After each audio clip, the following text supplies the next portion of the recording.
அன்புக்குரிய சகோதரர்களே, பெரியோர்களே, தாய்மார்களே, தேசிய தௌஹீத் கூட்டமைப்பு NTF ஜமாத்தின் சார்பாக வட்டிவோர் சமூக சீர்கேடு என்ற தலைப்பின் கீழ் தமிழகம் முழுவதும் இந்த தொடர் பிரச்சாரத்தை நாங்கள் நடத்தி கொண்டிருக்கிறோம். அதனுடைய நீட்சியாக இந்த பல்லாவர பேரவையிலே நாங்கள் இந்த பிரச்சாரத்தை முன்னெடுத்துக் கொண்டிருக்கிறோம். இன்றைய இந்தியா மிகப்பெரிய பொருளாதார வீழ்ச்சிக்கும் பொருளாதார மந்தநிலைக்கும் அடிப்படையாக காரணியாக விளங்குவது நம்ம நாட்டுடைய தவறான வட்டி அடிப்படையிலான பொருளாதாரம் தான் அதற்கு மிக முக்கிய காரணம் என்பதை நாம் உணர வேண்டும்.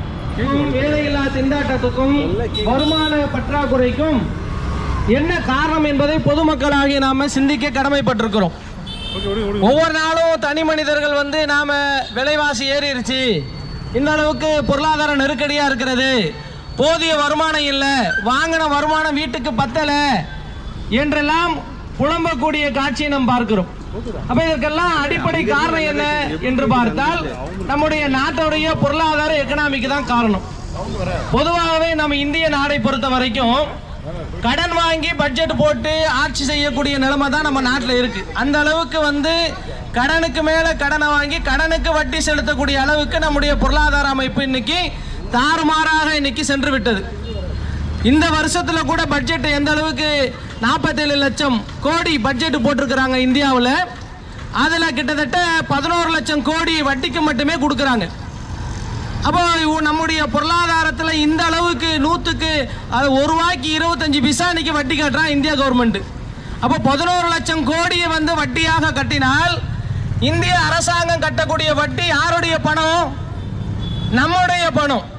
நாம அன்றாட உழைத்து சம்பாதித்து நாம திரட்டக்கூடிய செல்வத்திலிருந்து நம்ம வீட்டுக்கு தேவையான அத்தியாவசிய பொருட்களை நம்ம வாங்குறோம் இல்லையா? அரிசி வாங்குறோம், பருப்பு வாங்குறோம், எண்ணெய் வாங்குறோம், டீ தூள் வாங்குறோம், இப்படி தேவையான மளிகை சாமான் வாங்குறோம், அத்தியாவசிய உடை வாங்குறோம். இது எல்லாமே நம்ம அன்றாடம் புழங்கக்கூடிய எந்த சாமானை கடையில் போய் வாங்கினாலும் அந்த பொருளுக்கு அரசாங்கம் வரின்னு ஒன்று விதிக்கிறான். மறைமுக வரின்னு ஒன்று இருக்கு, வெளிப்படையான வரி இருக்கு, GST இருக்கு. இந்த வரியெல்லாம் போக உலக நாடுகளுக்கு, உலக வர்த்தக மையத்திற்கு இவங்க வட்டி கட்டுவதற்காக வேண்டி நம்முடைய பணத்துல இந்த வரிக்கு மேல வட்டியை வச்சு இவங்க என்ன செய்யறாங்க? நம்ம இடத்துல கலெக்ஷன் பண்ணி வெளிநாடுகளுக்கு வட்டி கட்டுறாங்க. அப்ப இந்த கடுமையான வட்டி கட்டக்கூடிய காரணத்தால தான் இந்திய நாட்டுடைய பொருளாதாரத்துடைய வீழ்ச்சி இந்த அளவுக்கு கீழே போகுது. அப்ப இன்னைக்கு நம்ம என்ன சம்பாதிச்சாலும் பத்தல, போதிய வருமானம் இல்ல, எந்த பொருளை வாங்கினாலும் கடுமையான விலையேற்றமா இருக்கு. ஒரு 35 ரூபா 40 ரூபா வித்த அரிசி கூட 70 ரூபா விற்கிது, 50 ரூபா 65 ரூபா வித்த பெட்ரோல் இன்னைக்கு 103 ரூபா விற்கிது. காரணம் என்ன கேட்டால் மத்திய அரசாங்கம் விதிக்கக்கூடிய கடுமையான வரி GST, அதோட சேர்த்து உலக நாடுகளுக்கு இந்தியா கட்ட வேண்டிய வட்டி. ஒரு நாளைக்கு மட்டுமே இந்திய அரசாங்கம் 3300 கோடி வட்டி கட்டுறான். ஒரு நாளைக்கு நம்ப முடியுதா உங்களால? ஒரு நாளைக்கு 3300 கோடி வட்டி ஒரு நாளைக்கு கட்டுறான். அப்ப 11 லட்சம் கோடி ஒரு வருஷத்துக்கு வட்டி கட்டுனா அந்த வட்டியை இந்திய அரசாங்கம் அவங்க சொந்த பணத்துல கட்ட மாட்டாங்க. எந்த அரசியல்வாதியாச்சும் சொந்த பணத்தை கட்டுவானா? கட்ட மாட்டான். நம்மள மாதிரி இந்திய குடிமக்களுடைய உழைப்பில் இருந்து வரக்கூடிய வருமானத்துல அவன் நம்ம கிட்ட வரி என்ற பெயரால், வட்டி என்ற பெயரால் வசூலிச்சுதான் அவன் கட்டுறான். அப்ப இந்த அளவுக்கு நம்ம இந்தியாவுடைய பொருளாதாரம் இவ்வளவு மோசமாக போனதுக்கு காரணம் இந்த அளவுக்கு வேலை இல்லாத திண்டாட்டம், வறட்சி. இதற்கு முக்கிய காரணம் வட்டி அடிப்படையில் இந்திய கவர்மெண்ட் ஆட்சி செய்யறது தான். அப்ப அமெரிக்கால இதே போலதான் என்ன செஞ்சாங்க? அமெரிக்காவில் வரவனுக்கு போறவனுக்குலாம் பேங்க்ல கடன் கொடுக்கிறோம் என்று சொல்லி ஊர்ல இருக்கிறவனுக்கு போற கடன் அள்ளி கொடுத்தான், வட்டிக்கு கொடுத்தான். இறுதியாக கொடுத்த முதலும் வரல, வட்டியை சேரல. 2008 அமெரிக்கால பொருளாதார மந்த நிலை ஏற்பட்டதா இல்லையா? எல்லா வங்கிகளும் இழுத்து மூடினாங்களா இல்லையா? அதோடைய பாதிப்பு உலக நாடுகளுக்கு பரவியதா இல்லையா?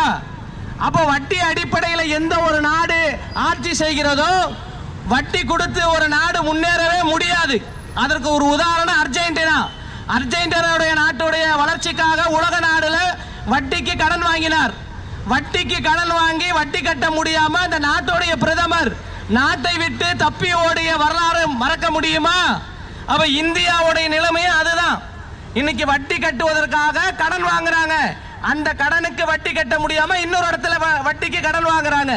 நாட்டுடைய பொருளாதாரம் இப்படி இருக்கக்கூடிய நிலையில சராசரி மனிதராகிய நாம என்ன செய்யணும்? நம்முடைய வருமானத்துக்கு அதிகமான செலவுகளை பொதுமக்கள் தவிர்க்க வேண்டும். ஆடம்பரத்துக்காக வட்டிக்கு வாங்கி வீடுகளில் சாமானை குவிக்க கூடாது. ஆடம்பர வாழ்க்கைக்கு ஆசைப்பட்டு வட்டிக்கு வாங்கி செலவு செய்யக்கூடாது என்பதை பொதுமக்கள் நாம புரியணும். நம்ம நாட்டோடைய எக்கனாமிக்கும் சரியில்லை.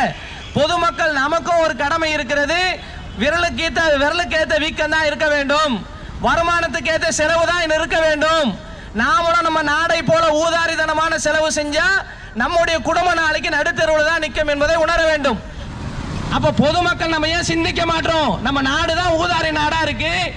ஊதாரி கையில திருடன் கையில கொத்து சாவி மாட்டின மாதிரி பட்டேலுக்கு 3000க்கு செலவைக்க அவன் கடன் வாங்கி செலவு பண்றான்.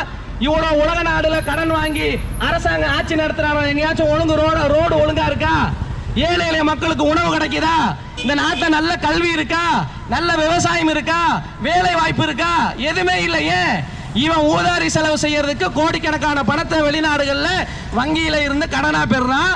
அந்த கடனுக்கு வட்டி கட்டுவதற்கு நம்ம தலையில நம்ம தாலியா இருக்கிறான். அப்ப பொதுமக்களாகிய நம்ம நாடு தான் சரியில்லைன்னா நம்ம குடும்ப தலைவர்கள் எப்படி சிந்திக்கணும்? நம்ம மாச வருமானம் 15,000 20,000 அதுக்குள்ள பட்ஜெட் போட்டு குடும்பம் நடத்தணும். பொண்டாட்டி ஏசி கேட்கிறா, ஃப்ரிட்ஜ் கேட்கிறா, வாஷிங் மிஷின் கேட்கிறான்ட்டு வருமானத்துக்கு மேல போய் செலவு பண்ணி நீங்க அதெல்லாம் இஎம்ஐக்கு வாங்கி கட்ட முடியாம பல குடும்பங்கள் நடுத்தருவில் நிக்கிறா இல்லையா? இந்த போன வாரம் இந்த கரமக்குடி இருக்கு பாருங்க, தேவக்கோட்டை பக்கத்துல கரமக்குடி மாவட்டத்துல ஒரு குடும்பமே ரோட்ல காரை விட்டுட்டு ஒரு நாள் ஃபுல்லா கார் நின்றுருக்கு. என்னடான்னு உள்ள போய் பார்த்தா குடும்பத்தோட விஷத்தை குடிச்சு செத்து இருக்கிறாங்க. செம்பு தயாரிக்கிற நிறுவனம் வைத்திருந்த ஒரு ஓனராலேயே கடனை வாங்கிட்டு வட்டி கட்ட முடியாம குடும்பத்தோட காருக்குள்ள தற்கொலை பண்ணி செத்த காட்சி இந்த 4 நாளைக்கு முன்னாடி நடந்தது. எத்தனை கூட இந்த கலெக்டர் ஆபீஸ்ல திருநெல்வேலியில ஒரு குடும்பமே போய் தீ குளிச்சதா இல்லையா? காரணம் என்ன? வட்டி தான். அப்ப இந்த சமுதாயத்தை செல்லரிக்கக்கூடிய இந்த புற்றுநோய் வட்டி.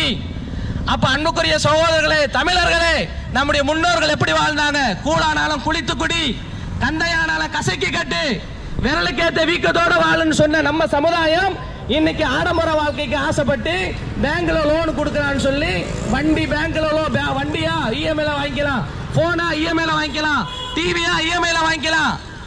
நமக்கு இஎம்ஐ கட்ட முடியாதுன்னு தெரிஞ்சும் வாங்குறேன்னா ஏன்? மனிதனுடைய பேராசை. மனிதனுடைய பேராசையை விளம்பரத்து மூலமா தூண்டுறான். அவன் தூண்டுறானா நம்ம அறிவு எங்க போச்சு? நமக்கு தான் சக்தி இல்லைல்ல. வாங்குற சக்தி இல்லாதனால தான் போய் கடன் வாங்குறீங்க. கடன் வாங்கினா கொடுக்க முடியலன்னு தெரியுதுல்ல. அப்புறம் எதுக்கு கடன் வாங்கணும் என்பதை சிந்திக்கணும். அப்ப அதனாலதான் இஸ்லாம் சொல்கிறது, வட்டி அடிப்படையிலான பொருளாதாரத்தை இஸ்லாம் தடுக்கிறது. வட்டிக்கு வாங்காதீர்கள், வட்டிக்கு கொடுக்காதீர்கள். வட்டி வாங்கி எந்த நாடும் முன்னேறியதாக சரித்திரமே கிடையாது. வட்டி அடிப்படையில் பொருளாதாரம், ஒரு குடும்ப தலைவன் வட்டி அடிப்படையில் குடும்பம் நடத்தினாலும் உருப்படாது. ஒரு நாடு வட்டி அடிப்படையில் நாடு நடத்தினாலும் அந்த நாடு வீழ்ச்சியை தான் சந்திக்கும் என்பதை அனுபவபூர்வமாக உணரக்கூடிய நாம, நல்ல குடும்ப தலைவனாக இருக்கக்கூடிய நாம, நம்ம குடும்பத்தை கடனை வாங்கி ஓட்டுறதை நிறுத்துங்க. வட்டிக்கு வாங்கி வீட்டுக்கு சாமான் வாங்காதீங்க, வட்டிக்கு வாங்கி வண்டி வாங்காதீங்க, வட்டிக்கு வாங்கி வீடு வாங்காதீங்க என்பதை உங்கள் சகோதரனாக இந்த ஜமாத்தின் சார்பாக நாங்கள் நலன் கருதி சொல்லுகிறோம். வட்டி இல்லாத பொருளாதாரத்தை விட்டு வெளியேறுவோம் என்பதை கூறிக்கொண்டவனாக எங்களுடைய இந்த சிற்றுரை நாங்கள் நிறைவு செய்து கொள்கிறோம். எல்லா புகழும் ஏக இறைவன் ஒருவனுக்கு.